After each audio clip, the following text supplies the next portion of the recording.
नमस्कार साथियों, स्वागत है आप सभी का संस्कृति आईएएस के ऑनलाइन यूट्यूब चैनल पर। दोस्तों, मेरा नाम है पुनीत उपाध्याय और आज के अपने इस सेशन में हम एक बहुत ही महत्वपूर्ण टॉपिक पर बात करने वाले हैं और वह टॉपिक आपका जुड़ा हुआ है श्री राम मंदिर से जो है। और आपको पता होगा कि हाल ही के दिनों में राम मंदिर गमन मामला खूब ज़्यादा चर्चा में है और इसी जो है मामले के संदर्भ में एक बहुत ही प्रमुख शब्दावली है ज्यूरिस्टिक पर्सन। इसकी अवधारणा जो है बार बार जो है आपको न्यूज़पेपर में देखने को मिल रही है, तो इस पर हम बहुत बखूबी के साथ चर्चा करेंगे। दोस्तों, आपको पता ही है कि राम मंदिर में आप देखेंगे जो श्रद्धालु हैं और उनके द्वारा चढ़ाए गए जो नगद और जो बहुमूल्य वस्तुएं हैं, उन वस्तुओं के संदर्भ में आप देखेंगे तो कथित गमन का जो आरोप है वह एक बहुत ही महत्वपूर्ण जो एक कानूनी प्रश्न है उसको जन्म दे दिया है। दोस्तों, आप जानते होंगे और आपके समक्ष भी यह प्रश्न कई बार आया होगा कि मंदिर में जो चढ़ाया गया दान होता है, जो मुख्य रूप से जो आप किसी भी प्रकार का दान करते हैं, वह वास्तव में किसका होता है। तो दोस्तों, इसका जो जवाब है हमारे भारतीय न्यायशास्त्र में बहुत अच्छे तरीके से देखने को मिलता है। भारतीय न्यायशास्त्र के अनुसार यदि किसी हिंदू देवता को विधिवत स्थापित किया गया है तो वह एक ज्यूरिस्टिक पर्सन, एक विधिक व्यक्ति माना जाता है। ठीक है, इसका अर्थ क्या है? इसका एक बहुत ही व्यापक अर्थ आपको देखने को मिलता है और इसके बारे में हम बहुत सिस्टमेटिक तरीके से अपने इसी सेशन में समझने वाले हैं। दोस्तों, ध्यान रखिएगा, अभी जब हाल में इस प्रकार का जो विवाद हुआ तो मुख्य रूप से आप देखेंगे इसी विवाद के बीच जो श्री राम जन्मभूमि तीर्थ ट्रस्ट है, इस ट्रस्ट के जो महासचिव थे चंपत राय और मुख्य रूप से जो ट्रस्टी अनिल मिश्रा हैं, इन्होंने अपने पद से इस्तीफा भी दे दिया है। और मुख्य रूप से एसआईटी जांच और जो गिरफ्तारियां हैं यह आपको देखने को मिली हैं। उत्तर प्रदेश सरकार ने इस मामले की जाँच के लिए 13 जून को आपको ध्यान होगा तो एक विशेष जाँच दल जो एसआईटी है उसका गठन भी किया था। शुरुआती जाँच में आप देखेंगे तो सुरक्षा और चढ़ावे की गिनती में बड़ी लापरवाही पाए जाने के बाद अयोध्या पुलिस आप देखेंगे तो 25 जून को 8 नामजद आरोपियों की गिरफ्तारी भी करी थी। और अब जो है मामला सुप्रीम कोर्ट तक पहुंच चुका है, सीबीआई जांच की बात हो रही है और मुख्य रूप से इसी सब प्रक्रिया में जो यह अवधारणा है जिसकी हम बात करने वाले हैं ज्यूरिस्टिक पर्सन, यह आपको देखने को मिलती है। तो क्या है यह अवधारणा, इस पर हम डिटेल में बात करेंगे और आप देखेंगे आज का द हिंदू का जो न्यूज़पेपर है उसमें इससे संबंधित आपको आर्टिकल देखने को मिल जाएगा और इस आर्टिकल में बखूबी जो है इस वर्ड की चर्चा जो है आपको देखने को मिल जाती है। ठीक है, तो आइए सबसे पहले ज्यूरिस्टिक पर्सन के बारे में जानते हैं। यह पर्सन की जो अवधारणा यह क्या होती है। तो दोस्तों, लॉ में आप देखेंगे जो पर्सन है केवल इंसान नहीं होता है, आप देखेंगे नेचुरल पर्सन की बात होती है और ज्यूरिस्टिक पर्सन की बात होती है। ठीक है, लॉ की भाषा में अगर हम देखें नेचुरल पर्सन के बारे में आप जानते हैं कि जिनका जन्म हुआ हो, जैसे आप, मैं और कोई भी नागरिक हो सकता है। यहाँ पर ज्यूरिस्टिक पर्सन की बात करें तो यह बहुत ही महत्वपूर्ण है और कम सुनने को देखने को मिलता है। दोस्तों, अगर हम बात करें तो इसे कानून ने जो है व्यक्ति माना होता है। जैसे अगर हम बात करें किसी कंपनी की, यूनिवर्सिटी की, किसी म्युनिसिपैलिटी की, किसी टेंपल की, है ना, किसी जो है देवता की, किसी ट्रस्ट को, ठीक है, तो इसको जो है कानून के अनुसार व्यक्ति माना जाता है। यह एक बहुत ही महत्वपूर्ण बात निकल कर आती है जो ज्यूरिस्टिक पर्सन के बारे में आपको देखने को मिलती है। ज्यूरिस्टिक पर्सन के अधिकार की बात करें तो इनके अधिकार के संदर्भ में अगर आप गौर करेंगे तो यह संपत्ति रख सकते हैं, दान स्वीकार कर सकते हैं, मुकदमा कर सकते हैं और उस पर मुकदमा भी हो सकता है। ठीक है, तो यह बहुत ही महत्वपूर्ण बात आपके सामने नजर आ रही है और आपके मन में फिर एक क्यूरियोसिटी जग रही होगी कि क्या सर ऐसे में तो श्री राम के जो श्री राम भगवान के संदर्भ में अगर हम देखें तो उनके खिलाफ भी मुकदमा दायर किया जा सकता है। तो बिल्कुल ठीक बात आप समझ पा रहे हैं, दायर किया जा सकता है ना, और मुख्य रूप से उनके नाम से यह मुकदमा चलाया जा सकता है और आप आगे देखेंगे तो यही होने वाला है। दोस्तों, निष्कर्षतः अगर हम देखें तो इसलिए जो रामलला विराजमान है यह भी जो है कोर्ट में एक जो है पार्टी बन सकते हैं, जैसा कि मैं आपको बताने का प्रयास कर रहा हूं। दोस्तों, यहाँ पर अगर हम देखें तो जो यह अवधारणा है, जो ज्यूरिस्टिक पर्सन की अवधारणा है, तो यह अवधारणा अंग्रेजों के समय विकसित हुई थी। अभी कोई यह नई अवधारणा नहीं है कि आज और कल में इसका विकास हो गया हो। ध्यान रखिएगा, ब्रिटिश अदालतों ने उस समय जब ब्रिटिश का शासन यहाँ पर हुआ करता था तो उन्होंने देखा कि भारत में लोग बहुत बड़ी मात्रा में जो दान है वह जो है करते आ रहे हैं और उस दान में आप देखेंगे तो भूमि, सोना, पैसा सब जो है यहाँ देखा जाता है, सब भगवान को समर्पित किया जाता है। ठीक है, अब दोस्तों यहाँ पर एक महत्वपूर्ण सवाल यह हो जाता है कि यदि भगवान को कानूनी पहचान न मिले तो संपत्ति का मालिक कौन होगा। यह एक सवाल जो है खड़ा हो जाता है और मुख्य रूप से यही सवाल आप देखेंगे तो ब्रिटिशर्स के सामने होता है और इसलिए उस समय आप देखेंगे जो अंग्रेजी शासन है तो उस समय कहा गया कि भगवान एक लीगल पर्सन है ना। ज्यूरिस्टिक पर्सन की जो अवधारणा है यह वहीं से विकसित होती हुई आपको दिखाई देती है और ज्यूरिस्टिक पर्सन के रूप में कानून उन्हें मान्यता दे देता है। ठीक है, अब अगर हम बात करें तो कोर्ट्स ने जिन गुणों के आधार पर भगवान को जुरिस्टिक पर्सन माना है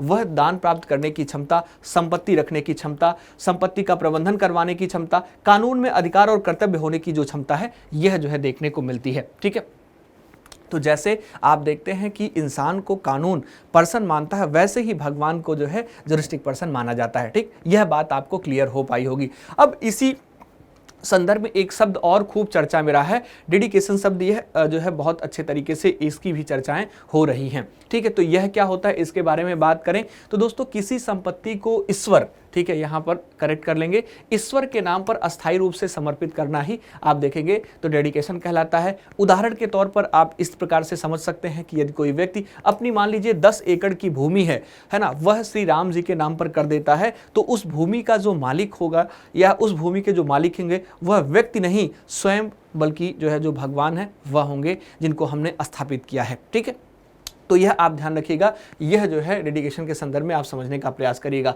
अब इसकी विशेषता पर बात करें तो जो समर्पण होगा यह है ना, जो भी यह दान करेगा भूमि, यह अगर हम बात करें तो यह अस्थाई होता है, ऐसा नहीं कि अस्थाई होगा। इसको आप ध्यान रखिएगा बहुत अच्छे तरीके से। ठीक है, इसको आप बहुत अच्छे तरीके से ध्यान रखिएगा। और जो समर्पण होगा वह स्वेच्छा से होता है।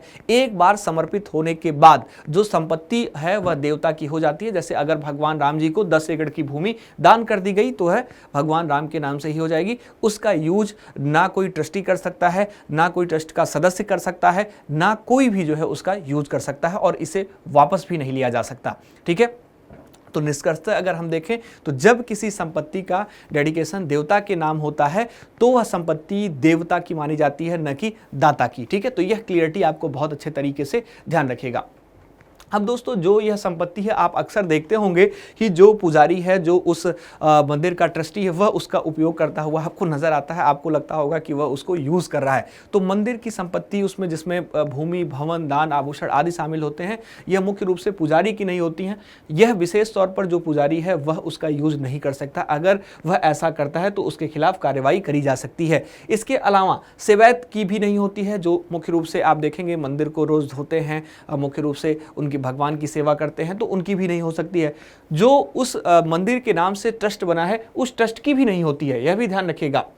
जो महंत है वह भी उसका उपयोग नहीं कर सकते हैं। और सबसे खास बात यहां पर यह है कि सरकार भी उसका यूज नहीं कर सकती है। ठीक है, तो यहां पर आप बहुत अच्छे तरीके से इस प्रॉपर्टी के बारे में जानेंगे जो उनको दान कर दिया गया, जो मुख्य रूप से डेडिकेशन है। तो मुख्य रूप से उसकी बात करें तो वह इनमें से किसी को नहीं मिलने वाली, किसी की भी नहीं होती है। ठीक है, तो आप इसको बहुत अच्छे तरीके से ध्यान रखिएगा। यह संपत्ति केवल भगवान की होती है।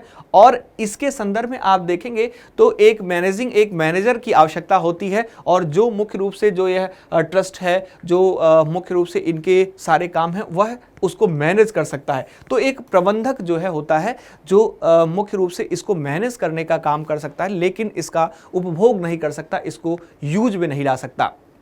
तो आप बहुत अच्छे तरीके से ध्यान रखिएगा, संपत्ति का स्वामित्व केवल जो है भगवान की होगी, क्योंकि वह जुरिस्टिक पर्सन है। सवैत पुजारी जो ट्रस्ट केवल उस संपत्ति का प्रबंधन कर सकते हैं, मैनेजमेंट कर सकते हैं, उसका उपभोग नहीं कर सकते हैं। और वे संपत्ति के मालिक नहीं है बल्कि संरक्षक और प्रबंधक हो सकते हैं। और यदि कोई प्रबंधक दोस्तों दान या संपत्ति का दुरुपयोग करता है तो भगवान की संपत्ति अवैध अपहरण माना जाता है। और आप देखेंगे इसी के संदर्भ में जो केस है अभी जो श्री राम मंदिर से संबंधित अभी आपको देखने को मिल रहा है, वह हालिया चर्चा में रहा है। ठीक है, तो इसको आप बहुत अच्छे तरीके से ध्यान रखिएगा, इसको बहुत अच्छे तरीके से आप क्लियरली ध्यान रखिएगा। अब दोस्तों यहाँ पर आप देखेंगे तो मुख्य रूप से कोर्ट में जो जुरिस्टिक पर्सन है यह किन किन रूप में हो सकते हैं। तो हमने पहले आपको बताया था कोई company, university, municipality, trust, society, देवता, टेम्पल, रिलीजियस जो एंडोनमेंट है, यह सभी हो सकते हैं। ठीक है, तो यह जुरिस्टिक पर्सन के रूप में शामिल हो सकते हैं।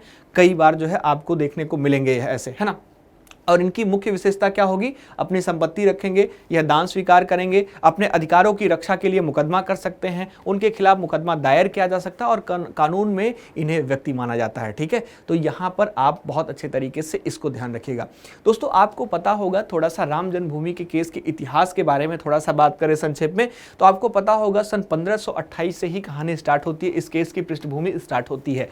ठीक है, जब आप देखेंगे मुगल सेनापति बाबर के आदेश पर जो बाबरी मस्जिद है उसका निर्माण ऐतिहासिक विवादित दावा जो है जो किया जाता है वह देखने को मिलता है। 1853 में आप देखेंगे तो पहली बार हिंदू मुस्लिम समुदाय के बीच जो विवाद है वह यहाँ पर दर्ज किया जाता है राम जन्मभूमि केस के संदर्भ में। और फिर 1949 में मंदिर के अंदर रामलला की मूर्ति प्रकट होने का जो दावा है स्थल को प्रशासन ने विवादित घोषित कर दिया और आप देखेंगे तब से यह विवादित 1949 से देखने को मिलता है। फिर जिला जज ने वहां पर 1986 में आप कहानी जानते होंगे ताला खुलवाया, हिंदुओं को पूजा करने की अनुमति दी और फिर 1992 में आप आएंगे तो देखेंगे 6 दिसंबर को विवादित ढांचा जो है वह गिरा दिया जाता है। मुख्य रूप से यह अब 1992 में ही आप देखेंगे तो केंद्र सरकार ने अधिग्रहण अधिनियम जो एक्विजिशन ऑफ जो सर्टेन एरिया एक्ट है इसको पास कर देती है और 2002 में इलाहाबाद हाई कोर्ट की लखनऊ बेंच में मुकदमा इसके संदर्भ में शुरू हो जाता है। ठीक है, और फिर तब से जो है आप देखेंगे लगातार हियरिंग होती है और 2019 एक ऐसा साल होता है जिसमें आप देखेंगे जो हमारा मंदिर है जो राम जन्मभूमि है वहाँ पर जो प्राण प्रतिष्ठा का जो बात है वह निकल कर आता है और मुख्य रूप से आप देखेंगे तो इलाहाबाद हाई कोर्ट का एक बहुत ही प्रमुख जो है आप देखेंगे तो एक बहुत ही व्यवस्थित तरीके का 30 सितंबर 2010 को भी एक फैसला आता है जिसमें हाई कोर्ट 2-1 के बहुमत से विवादित भूमि को 3 भागों में विभाजित करने का आदेश देती है। रामलला विराजमान, ठीक है, जन्म स्थान जो होगा, निर्मोही अखाड़ा जो राम चबूतरा है और सुन्नी वक्फ बोर्ड जो शेष भाग है, यह जो है देखने को मिलता है। और हाई कोर्ट ने माना उस समय कि रामलला एक जो है ज्यूरिस्डिक्ट पर्सन है और आप देखेंगे यहीं से जो है यह चर्च यह जो शब्द है यह खूब चर्चा में आने लगता है। परंतु सभी पक्षों ने आप देखेंगे तो इस निर्णय को सुप्रीम कोर्ट में चुनौती दी और फिर सुप्रीम कोर्ट का निर्णय जो है बहुत ही महत्वपूर्ण आपको देखने को मिला 2019 में, जिसकी बात मैं अभी आपसे कर रहा था। ठीक है, और मुख्य रूप से आप देखेंगे तो यहाँ पर बहुत अच्छे तरीके से 2019 में इसके संदर्भ में एक बहुत ही महत्वपूर्ण जो है राम जन्मभूमि जो न्यास केस है वह देखने को मिलता है और रामलला विराजमान को डिस्ट्रिक्ट पर्सन मानकर उस भूमि का स्वामित्व उनको दे दिया जाता है जिस पर पहले विवाद होता है।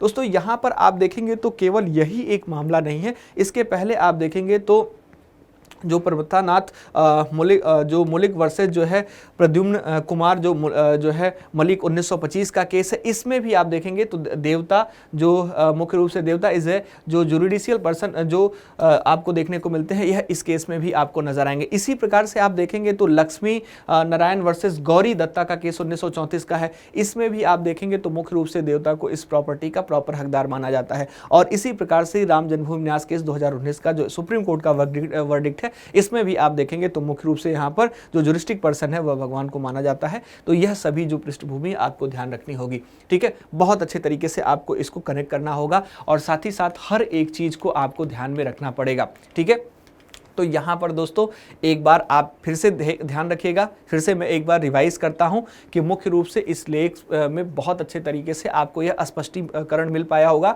कि हिंदू धार्मिक परंपरा में जब कोई भक्त किसी देवता के नाम पर दान या संपत्ति समर्पित करता है तो मुख्य रूप से आप देखेंगे नॉमिनेटेड गिफ्ट नहीं बल्कि वह डेडिकेशन टू द जो दैत्य है वह देखने को मिलता है, अर्थात वह संपत्ति अस्थायी रूप से देवता की हो जाती है। और यही कारण है कि उस संपत्ति का दुरुपयोग या गमन अगर होता है तो इसे किसी व्यक्ति की नहीं बल्कि स्वयं देवता के आप देखेंगे तो संपत्ति के दुरुपयोग के रूप में देखा जाता है। और इसलिए मंदिर प्रशासन ट्रस्ट या महंत केवल उस संपत्ति के प्रबंधक और स्वामी आपको नजर आते हैं। और यह सिद्धांत जिसकी हम बात कर रहे थे यह केवल कानून तक ही सीमित नहीं बल्कि आप देखेंगे जो कर कानून है जो इनकम टैक्स लॉ है दोस्तों, इसमें भी इसकी मान्यता आपको देखने को मिलती है ना। जैसे एक मामला है, आप गौर करेंगे योगेंद्र नाथ का जो मामला है ना, और मुख्य रूप से योगेंद्र नाथ वर्सेस जो कमिश्नर ऑफ इनकम टैक्स 1969 का मामला है, इसमें आप देखेंगे तो सर्वोच्च न्यायालय ने ही कहा कि हिंदू देवता को आयकर अधिनियम के अंतर्गत आप देखेंगे तो एक कानूनी व्यक्ति एक लीगल पर्सन माना जा सकता है और उसकी संपत्ति का पृथक जो है उसकी संपत्ति का पृथक कर निर्धारण मुख्य रूप से किया जा सकता है। और न्यायालय ने यह भी स्पष्ट किया कि यद्यपि भगवान एक प्राकृतिक व्यक्ति नहीं है फिर भी धार्मिक उद्देश्यों से स्थापित देवता एक कृत्रिम विधिक व्यक्ति हैं, एक आर्टिफिशियल ज्यूरिस्डिक्ट पर्सन के रूप में उनको स्वीकार किया जाएगा। ठीक है, तो यह आप ध्यान रखिएगा। और वर्तमान में राम मंदिर गमन मामले के संदर्भ में यह कानूनी सिद्धांत अत्यंत महत्वपूर्ण है दोस्तों और यदि जांच में यह सिद्ध होता है कि श्रद्धालु द्वारा भगवान श्री राम के नाम पर चढ़ाए गए दान का दुरुपयोग हुआ है, तो यह किसी ट्रस्टी की संपत्ति नहीं बल्कि आप देखेंगे एक जुरिस्टिक पर्सन की संपत्ति के दुरुपयोग का मामला बन जाएगा। और इसलिए इस प्रकरण का समाधान आप देखेंगे तो भारतीय संपत्ति कानून धार्मिक न्यास जो मुख्य रूप से न्यायालय द्वारा विकसित जो जुरिस्टिक पर्सन की अवधारणा है, इसके आधार पर किया जाएगा। ठीक है, और आपके यूपीएससी के एग्जाम के दृष्टिकोण से देखें तो यह विषय भारतीय न्यायपालिका, धार्मिक न्यास और संपत्ति के अधिकार के साथ साथ संवैधानिक एवं विधिक अवधारणाओं के बारे में आप देखेंगे तो एक बहुत ही महत्वपूर्ण पहलू आपके सामने लेकर आता है और आप इसको बहुत अच्छे तरीके से समझेंगे, क्योंकि आपके एग्जाम में अगर प्रश्न पूछा जाएगा तो यहाँ पर जुरिस्टिक पर्सन की अवधारणा से संबंधित ही प्रश्न पूछा जाएगा। ठीक है, यह नहीं पूछा जाएगा कि केस किसके ऊपर हुआ, कितने लोग जेल गए, है ना, ये सब बातें नहीं होंगी। आपसे बिल्कुल जो है इस प्रकार का जो एक लीगल कॉन्सेप्ट है वह आपसे पूछा जा सकता है, तो इसको आप ध्यान रखिएगा और अच्छे तरीके से आप इसको कनेक्ट करिएगा। ठीक है, चलिए हम लोग मिलते हैं अपने नेक्स्ट सेशन में और अगले सेशन में फिर बात करेंगे किसी ऐसे ही अन्य टॉपिक पर जो आपके एग्जाम के पॉइंट ऑफ व्यू से बहुत ही ज़्यादा महत्वपूर्ण होगा। तो आज के लिए इतना ही। थैंक यू सो मच, बहुत बहुत धन्यवाद आप सभी का संस्कृति IAS के ऑनलाइन यूट्यूब चैनल से जुड़ने के लिए और साथ ही साथ मेरे साथ भी जुड़ने के लिए।